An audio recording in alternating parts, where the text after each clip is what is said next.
I'm running around grabbing cups of water, sweating, hoping that people are comfortable. And I'm thinking, where's the white woman that runs this thing? And why am I doing this work? Is this conference just here to milk Black people for money? Because when you aren't transparent with people, they feel like you're fucking lying to them. And I feel like I was fucking lied to. Man doesn't write. Anyway, it's too easy, it's too fashionable. I'm aware, that I and the people I love may perish in the morning. I know that. But there's a light on our faces now. If you live under the shadow of death, it gives you a certain freedom.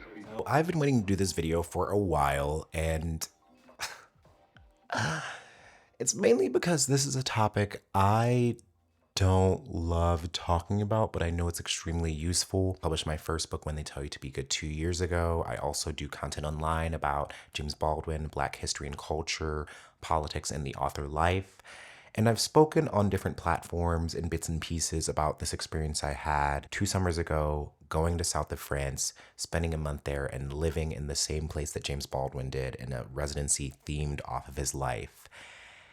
And you'll know from the title, this residency didn't go well. There were issues with it. I had problems with it. I also vlogged the whole experience, and it was interesting vlogging it and experiencing so many things at the time, and now being able to look at those vlogs and be like, oh, I had fun, but also there's things that aren't in there because I was processing. This is a video that will help any artist that is like newer to applying to artist residencies, who's curious about what they are, and who might be marginalized or a person of color. You might have an identity where you want to be careful about the opportunities that you embark on and the questions that you bring to those spaces.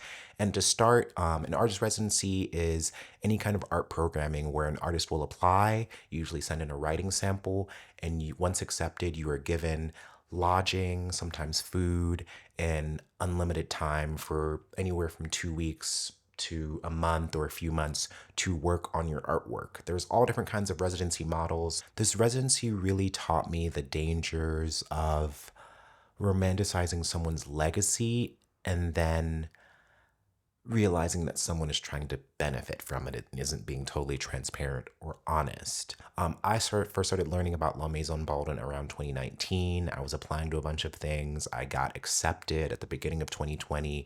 And then, of course, the pandemic happened. And I first started learning about this residency because in my different research about James Baldwin, I learned that he lived in south of France. And then I learned that he had a house there that was eventually sold. And his house from being bought and turned into a resort spa type situation, and the efforts failed because they weren't able to do that, and now there are condos there instead. But I wanted to go and check it out for myself and see what it's like. The organization that I stumbled upon, La Maison Baldwin at the time, was run by a white woman. Let's call her Sharon. Sharon was a writer living in Paris, was American, and had learned about Baldwin's house and decided to push for this campaign to squat the house. And then the pandemic happened, and the residency was pushed ahead and ahead and ahead into the future. And eventually, 2 years later, I got another email from Sharon and this residency basically saying you can attend. This was a residency in south of France in Saint-Paul-de-Vence. If you don't know, this is basically about 20 minutes from Nice, France, which is really well known and popular in the south. And immediately, this residency, it was a beautiful location, and they put me in a beautiful cottage. Saint-Paul-de-Vence is small, looks kind of like the countryside. Once you start to get outside of it, it has all these slopes and hills. Saint-Paul-de-Vence is also this town that has these ramparts, which are basically these large defensive walls put all around it. And so you walk around all these alleyways, and there's all these wine shops and galleries, and it's very bourgeois, which we can talk about that later. But I felt like I had been dropped into like a fairy tale, and I've spent a lot of time in France. I've spent a lot of time in Europe. And on some level, I can understand why James Baldwin fucked with Europe.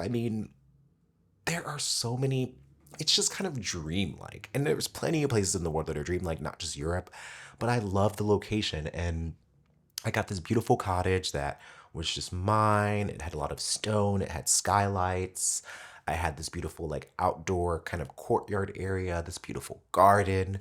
But it was really a beautiful location, and I appreciated being there, and I appreciated having my own space. And another positive of the residency was that there was another Black writer that I was able to hang out with who had another had other lodging in Saint Paul de Vence, and this was a writer who was queer, a film director, older than me. So we had a lot in common and we had a lot of great conversations. I believe it was my first week. I ended up meeting these artists that were in their 20s that had grown up there, and they were all really cool, loved to smoke, drink wine. I'd hang out with them at this bar in the main plaza there called Le Cirque, where you can get like wine on tap for like €2.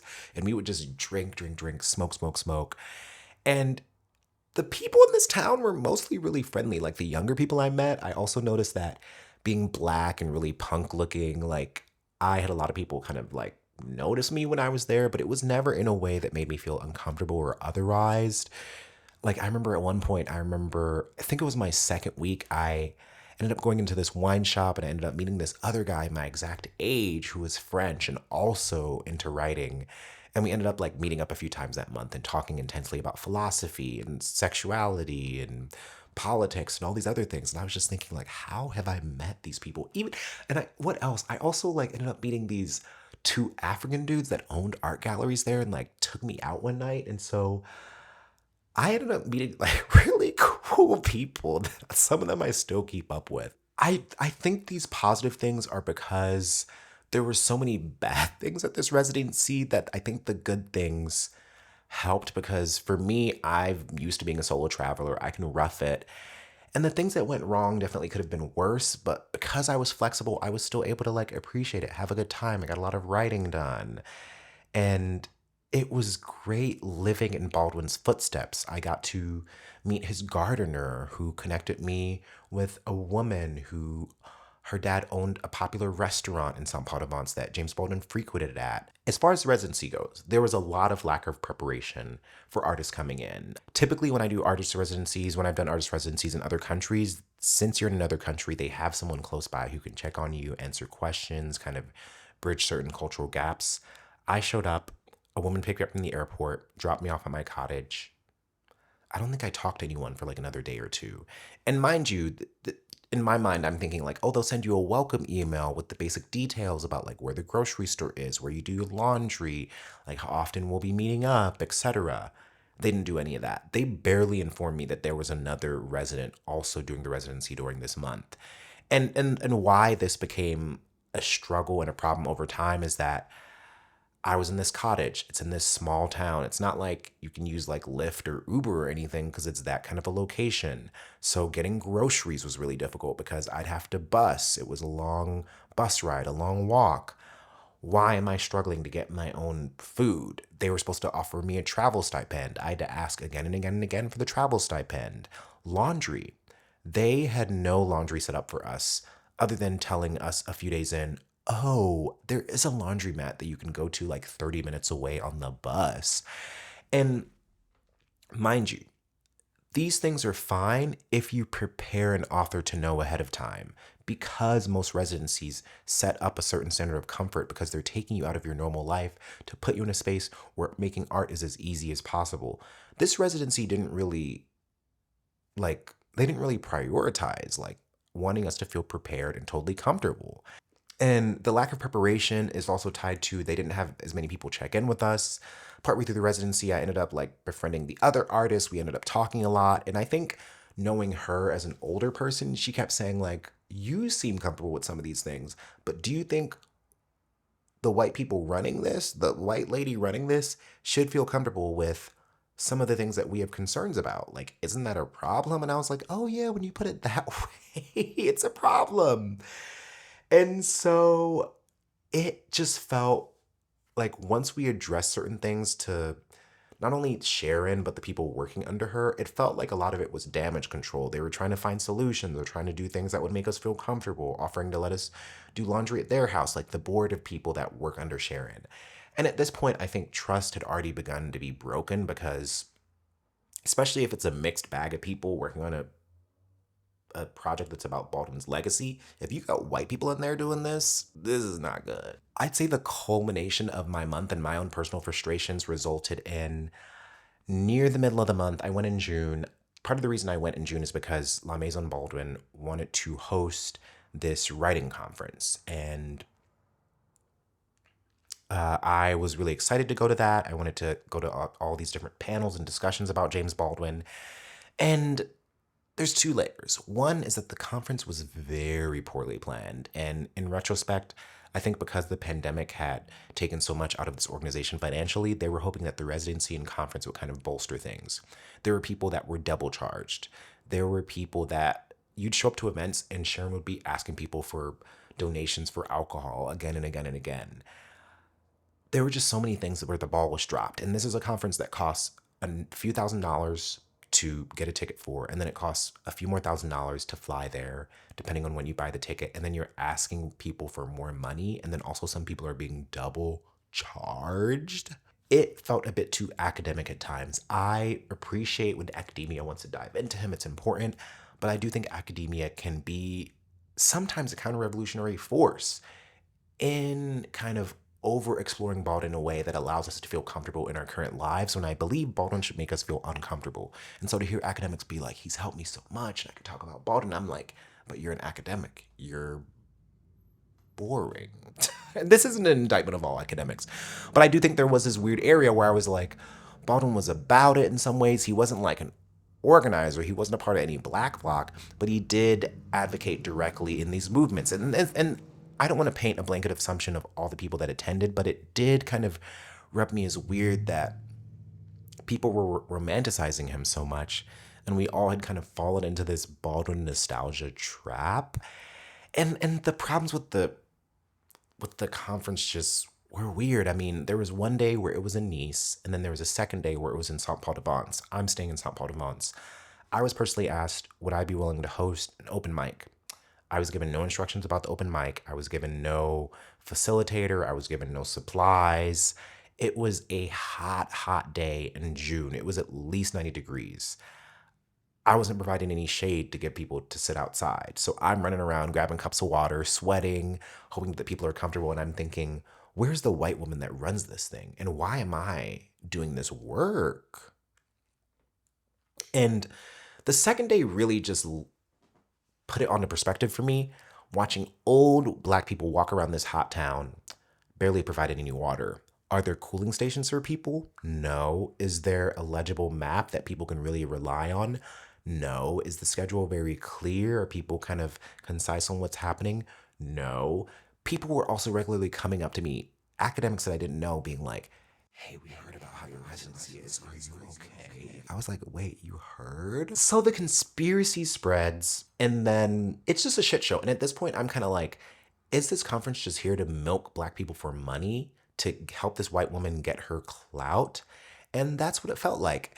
And the whispers went along so long that the tea is, during one of the last events, that Sharon was cussed out by at least one or two black people, that she left, and she left members of her board to take the brunt and the criticism for her.